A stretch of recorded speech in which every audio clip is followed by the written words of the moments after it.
Thanks. The Ludlow School District is in the spotlight after a school committee meeting last night. One of the items on their agenda, a proposed library book policy that could lead to certain books being banned in Ludlow Public Schools. Western Mass News reporter Kristen Burnell joins us with the story. Kristen. Chris, this proposed policy is derived from a policy already in place in some Pennsylvania schools. One local professor is sharing the psychological impact that banning books has on children. Public education is valued, and censorship is unacceptable. A proposed library book policy at Ludlow Public Schools has a community divided. I'm here to defend my 12 years old. I don't want her to be exposed to sexual conduct. That's it. Under the proposal, a district-level library supervisor of each school will make a recommended list of books to the school superintendent. After the superintendent's approval, that list will be provided to the school committee and posted publicly for 30 days, allowing parents, guardians, and employees to submit written comments on the recommended list. Then the superintendent will make a final list recommendation considering the public comments and bring it to the school committee. The committee may accept or reject the list in whole or in part. The policy also lists restrictions for books, including books that have visual or written sexual content.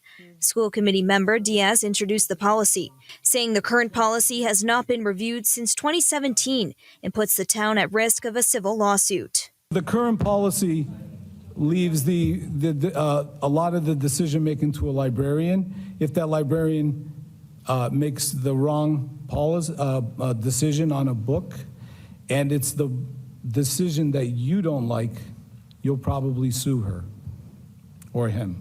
One local psychology professor tells Western Mass News this type of policy is something being introduced at schools across the nation, including in Florida and Pennsylvania. A trend that we've kind of seen increasing more recently.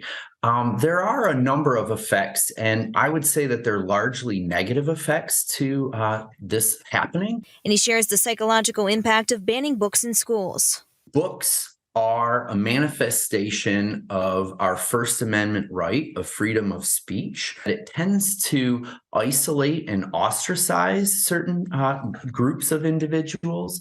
For example, if books are being targeted for portraying some history of the LGBTQ plus population or elements of racial injustice, then by banning those books, it's sending the message that there is inherently something morally wrong with those groups.